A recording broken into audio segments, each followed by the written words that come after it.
डोळ्यात प्राण आणून आपल्या लाडक्या व्यक्तीची प्रतीक्षा करताना ही रात्र इतकी प्रदीर्घ होते की नकळत त्याच डोळ्यात अश्रू येतात.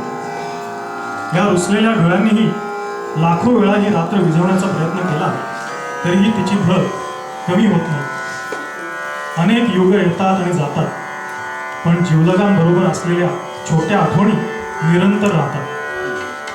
परिचय या चित्रपटासाठी गीतकार गुलजार यांनी काव्यबद्ध केलेलं रात्रीचं हे वर्णन संगीतबद्ध केलं R.D. बर्मन यांनी. आज ऐकूया राहुल आणि सुरुचीच्या आवाजात.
सागर घेऊन राधा वनातून चालली.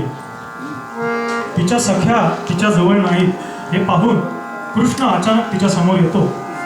तिची वाट अडवून तिचा हात तो आपल्या हातात घट्ट धरतो.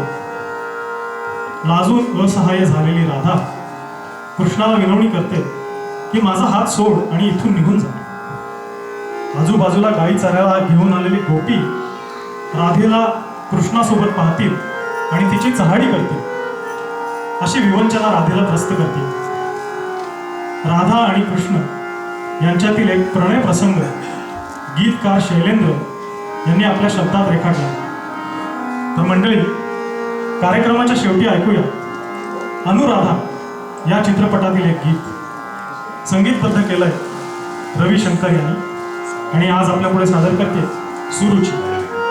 गाण्याआधी फक्त एक आपल्या कलाकारांच्या वतीनं आपले होस्ट आणि मित्र प्रशांत आणि पौर्णिमाला मी थँक्यू म्हणतो.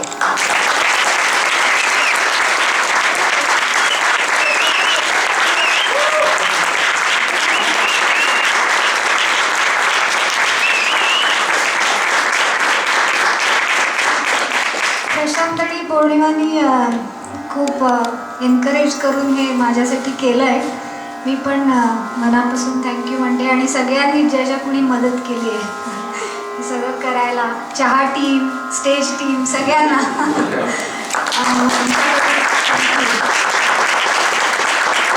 सगळे माझे सहकलाकार त्यांना पण मी थँक्यू म्हणेन. वेळ काढून प्रॅक्टिस सगळं मॅनेज केल्याबद्दल थँक्यू.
ऑफच्या आधी एक 2 गोष्टी आहेत की आपण इथं सगळेजण आले आणि दिवाळी पहाटे म्हणजे आता विकेंडला दिवाळी पहाटे तुम्ही इथं सगळे आले आणि या दिवाळीला वेगळीच एक मजा आली. आणि दुसरं म्हणजे मला सगळ्यांना या कलाकारांचं अभिनंदन करायचं की गेला 1 महिना ते प्रत्येक विकेंडला ते भेटायचे आणि खूप त्यांनी प्रॅक्टिस केली. म्हणून आपल्या सगळ्यांच्या तर्फे मी त्यांना काहीतरी एक फुल नाही तर फुलाची बाकळी म्हणून एक पुष्पगुच्छ मागेल.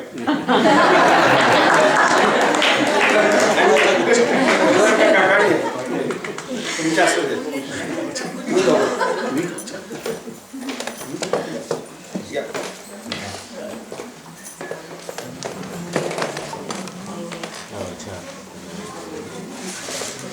आणि अजून एक गोष्ट म्हणजे या पूर्ण डेकोरेशनची कल्पना संगीता काढायची आहे पण ती आज इथं नाहीये कारण ती आज इंडियाला जाणार. पण मस्त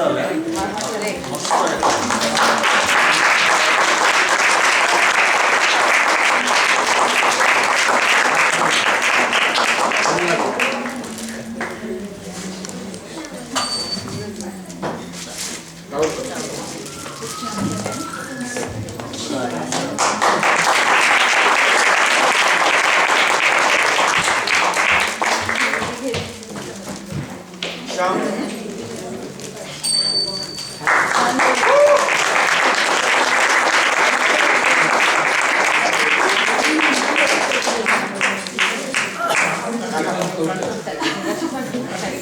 नरेंद्र भिडे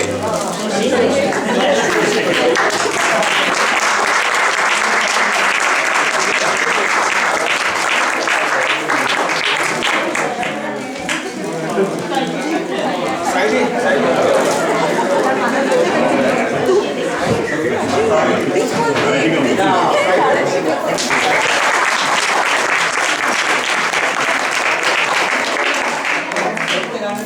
आणि निखिल हेरलेकर